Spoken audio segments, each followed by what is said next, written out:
দোকান থেকে কিনতে হবে না, বাড়িতেই তৈরি করে নিন। হাতের কাছে থাকা কয়েকটা উপকরণে এইরকম সুন্দর মিষ্টি তৈরি করে নিতে পারবেন।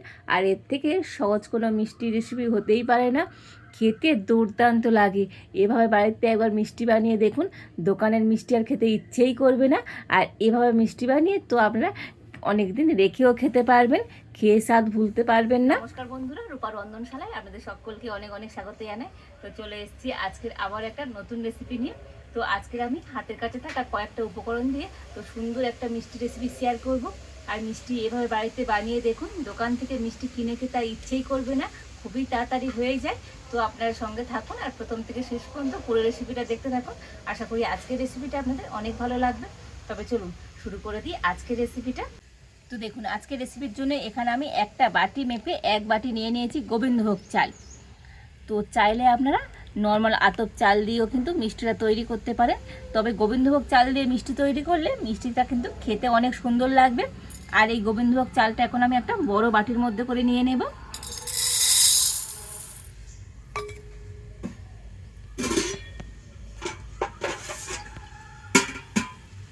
তো প্রথমে আমি চালটাকে জল দিয়ে ভালো করে ধুয়ে নেব।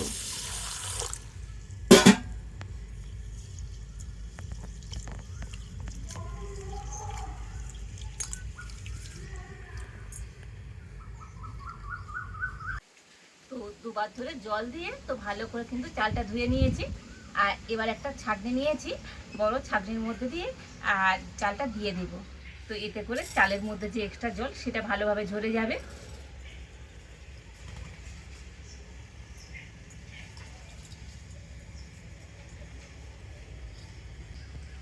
তো সম্পূর্ণ চালটা আমি ছাঁকনির মধ্যে দিয়ে দিয়েছি। আর এবারে আমি এখানে একটা তুলো নিয়েছি আর নিয়েছি একটা পরিষ্কার কাপড়। তো ওই কাপড়টা কুলোর মধ্যে দিয়ে দেব। আর এবারে আমি এই ছেঁকে নেওয়া তো চালটাকে নিয়ে কাপড়ের মধ্যে দিয়ে দেব।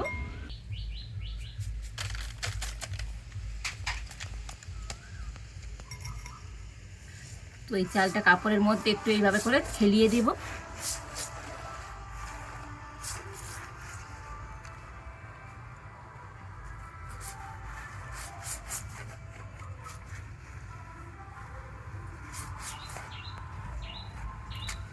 আর চালটাকে এইভাবে করে এখন আমি একটু ফ্যানের তলায় রেখে দেব। তো আপনারা এখন ফ্যানের তলায় কিংবা একটু রোদ্দুরেও দিতে পারেন, এতে করে চালটা কিন্তু সুন্দরভাবে ঝরঝরে হয়ে যাবে। তো চালটাকে আমি ফ্যানের তলায় দিয়ে এসেছি। আর ততক্ষণ আমি এখানে একটা নারকেল ফাটিয়ে নিয়েছি, তো কুড়ে নেব।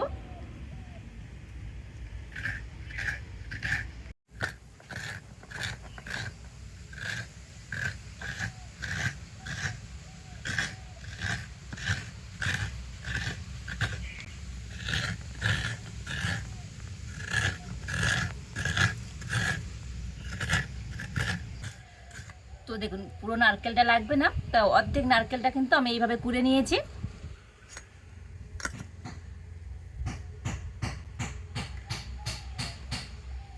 আর এবার আমি নারকেলটা তো একটা বাটিতে করে নিয়ে নেব।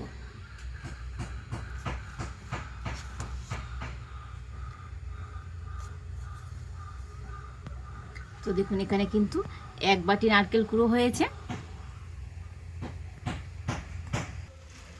তো দেখুন, নারকেলটা কুড়ে তো আমি চালটা নিয়ে চলে এসেছি। আর এতটুকুনি সময় আমি পাকার তলাতে রেখেছিলাম আর চালটা কত সুন্দর ঝরঝরে হয়ে গিয়েছে দেখুন। এভাবে করে কিন্তু ঝরঝরে করে নিতে হবে।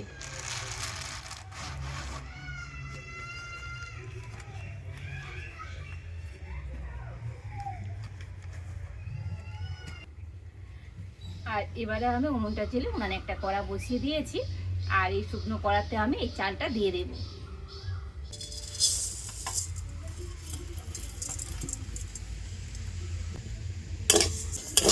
আর এই শুকনো কড়াতে চালটাকে একটু ভেজে নেব। তবে জাল কিন্তু কোনোভাবে জোরে দেওয়া যাবে না, একেবারে হালকা জাল দিয়ে তো চালটা ভাজতে হবে।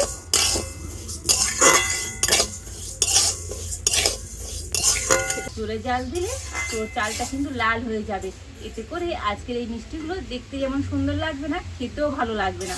তো সেই জন্য একেবারে হালকা জাল দিয়ে চালটাকে একটু ভালো করে নাড়াচাড়া করে ভেজে নেব। তো দেখুন চালটাকে তো এইভাবেই করে ভেজে নিতে হবে। তো ভাজার পরে দেখবেন চালটা কিন্তু অনেকটাই ফুলে যাবে। তো দেখুন ঠিক এইভাবেই করে কিন্তু চালটাকে ভেজে নিতে হবে। তো একটু লাল হয়ে যায়নি আর চালটা অনেকটাই ফুলে ফুলে গিয়েছে। আর এবারে আমি এই চালটাকে নামিয়ে নেব।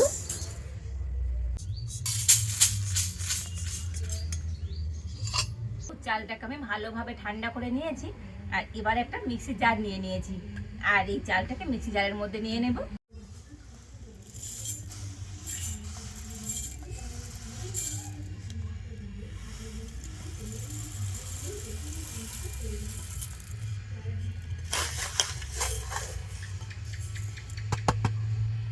এবার আমি এই চালটা মিক্সিতে ভালো করে গুঁড়ো করে নিয়ে আসব। দেখুন চালটা তো মিক্সিতে ভালো করে গুঁড়ো করে নিয়ে চলে এসেছি। তো দেখুন চালটাকে একেবারে মিহি করে গুঁড়ো করে নিয়েছি। তো একটু গোটা গোটা চাল গুঁড়ি করলেও অসুবিধা নেই। তো আমি একটু মিহি করেই গুঁড়ো করে নিয়েছি। আর এবারে আমি কড়াতে দিয়ে দেব দুধ। তো এখানে আমি বাটি মেপে 1 বাটি নিয়ে নিয়েছি দুধ। তো এটা গরুর দুধ, আগে থেকে আমি একটু ঘন করে ফুটিয়ে রেখেছিলাম। আর এই বাটি মেপে কিন্তু 1 বাটি আমি চাল নিয়েছিলাম। আর সেই বাটি মেপে আমি 1 বাটি ঘন করা গরুর দুধ নিয়ে নিলাম। আর এই দুধটা এখন আমি কড়াতে দিয়ে দেব।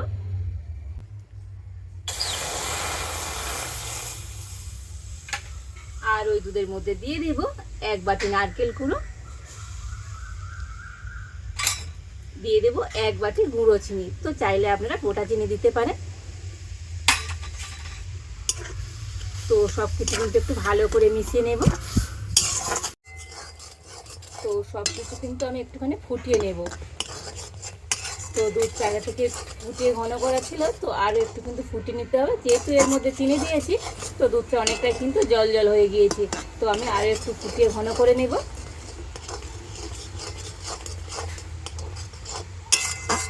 তবে মাপগুলো কিন্তু একেবারে ঠিকঠাক করে নিতে হবে। তো আমি তো একটা বাটি মাপ করে সমস্ত উপকরণগুলো নিয়েছি। তো আপনারা বাটি কিংবা চায়ের কাপ মেপে এইভাবে সমস্ত উপকরণগুলো নেবেন।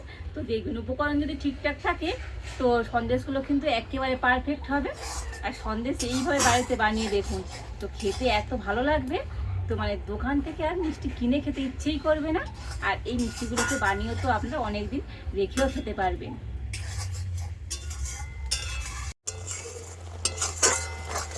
তো দেখুন সমস্ত কিছু ফুটিয়ে কিন্তু ঘন করে নিয়েছি।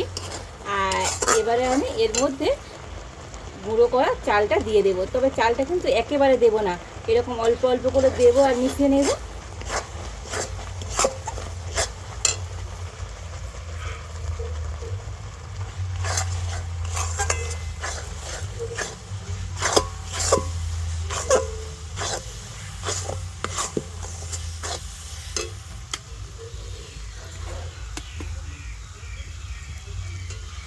তো সমস্ত চালটা দিয়ে দিয়েছি। আর এবারে কিন্তু একটু ভালো করে মিশিয়ে নিতে হবে। আর এই সময় উনুনের জালটা একটু কমিয়ে দিতে হবে। হালকা জাল দিয়েছে, এটা কিন্তু খুব ভালো করে এইভাবে মিশিয়ে নেব।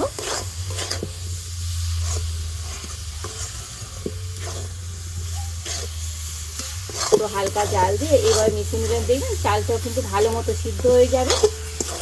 এই সময় জোরে জাল দিলে তো তলায় লেগে কিন্তু এটা লাল হয়ে যাবে, এত আর কিন্তু সাদা থাকবে না।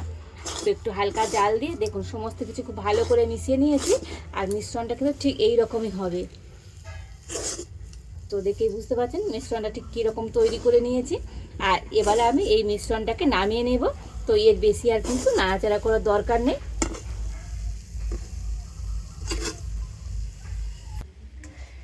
তো মিশ্রণটা নামিয়ে নিয়েছি উনান থেকে। আর এবারে আমি ঢাকা দিয়ে তো কিছুক্ষণের জন্য রেখে দেবো, এতে করে চালটা কিন্তু আরও ভালো মতো সিদ্ধ হয়ে যাবে। তো 5 মিনিটের মতো আমি মিশ্রণটা ঢাকা দিয়ে রেখে দিয়েছিলাম। তো দেখুন মিশ্রণটা কিন্তু আগের থেকে আরও একটু টাইট হয়ে গিয়েছে।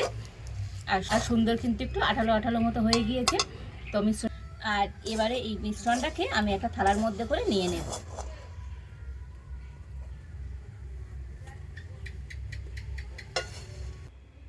তো আজকের মিষ্টি তৈরি করতে গেলে কোনো রকম ছাঁচের দরকার হবে না। তো এখানে আমি একটা এইরকম ছাঁকনি নিয়ে নিয়েছি। আর এইরকম ছাঁকনি তো আশা করি প্রত্যেকের বাড়িতে থাকে। আর এই ছাঁকনি দিয়েই কিন্তু আজকের আমি সন্দেশের ডিজাইনটা করব। তো প্রথমে আমি হাতে একটু ঘি লাগিয়ে নেব।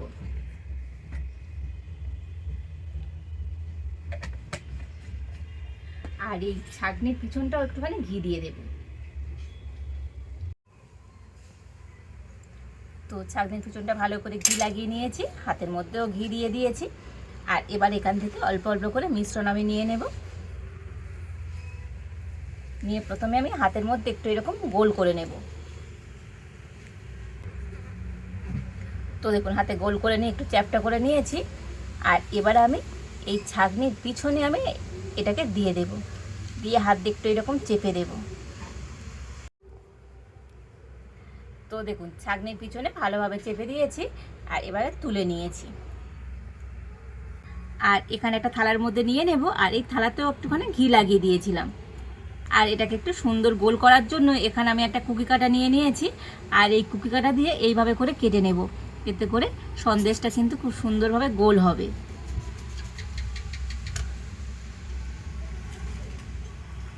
তো দেখুন কত সুন্দর সন্দেশ তৈরি হয়ে গেল, দেখতে কত সুন্দর লাগছে দেখুন।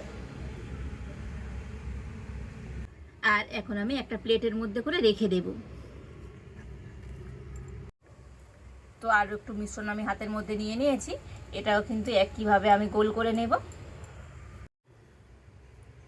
তো দেখুন আবার হাতের মধ্যে গোল করে নিয়েছি।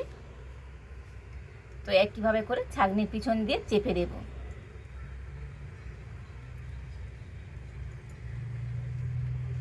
তো দেখুন কত সুন্দরভাবে ছাপ উঠে যাচ্ছে দেখুন।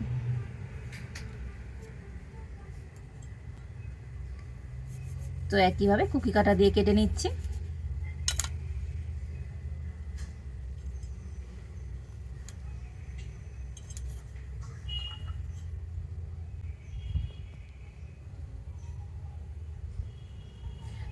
তো দেখুন এই আর একটা মিষ্টি আমি তৈরি করে নিয়েছি।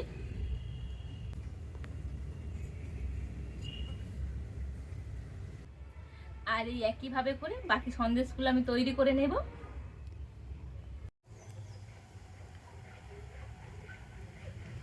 তো দেখুন এই সমস্ত সন্দেশগুলো সুন্দর করে তৈরি করে নিয়েছি আর দেখতে কত সুন্দর হয়েছে দেখুন। তো মিষ্টি এভাবে একবার বাড়িতে বানিয়ে দেখুন, দোকানের থেকে সেরা হবে। আর এইভাবে মিষ্টি বানিয়ে খেলে তো দোকানের মিষ্টি আর খেতে ইচ্ছে হবে না, অতটা সুন্দর হয়েছে। দুই একটা উপকরণে বাড়িতে তো এইভাবে সন্দেশ খুব সহজেই তৈরি করে নিতে পারবেন। তো বাড়িতে এভাবে বানিয়ে খাবেন, কিংবা কোনো আত্মীয়র বাড়িতেও নিয়ে যেতে পারেন এইভাবে সন্দেশ বানিয়ে। তো খেয়ে মনে হবে না যে এগুলো চাল দিয়ে তৈরি করা হয়েছে, দেখতে কত সুন্দর হয়েছে দেখুন। আর এই সন্দেশগুলো যখনই তৈরি করি তখন কিন্তু নরম ছিল, আর এখন কিন্তু সুন্দরভাবে টাইট হয়ে গিয়েছে। তো দেখুন, তো গরম ছিল বলে নরম ছিল, আর ঠান্ডা হতে কত সুন্দরভাবে টাইট হয়ে গিয়েছে। তো দেখেই বুঝতে পারতে অসম্ভব সুন্দর হয়েছে আজকের এই চালের সন্দেশগুলো। দেখুন কতটা মজার হয়েছে দেখুন। আর এভাবে সন্দেশ বানিয়ে তো আপনারা অনেক দিনও কিন্তু রেখে খেতে পারবেন। দুর্দান্ত হয়েছে আজকের এই মিষ্টিটা। তো বন্ধুরা আজকের আমার এই সন্দেশের রেসিপিটা তো আপনাদের কেমন লাগলো অবশ্যই কমেন্ট করে জানাবেন। ভালো লাগলে লাইক শেয়ার সাবস্ক্রাইব করবেন। আজ এই পর্যন্ত, আপনারা ভালো থাকুন, সুস্থ থাকুন। দেখা হচ্ছে নতুন কোনো একটা রেসিপি নিয়ে।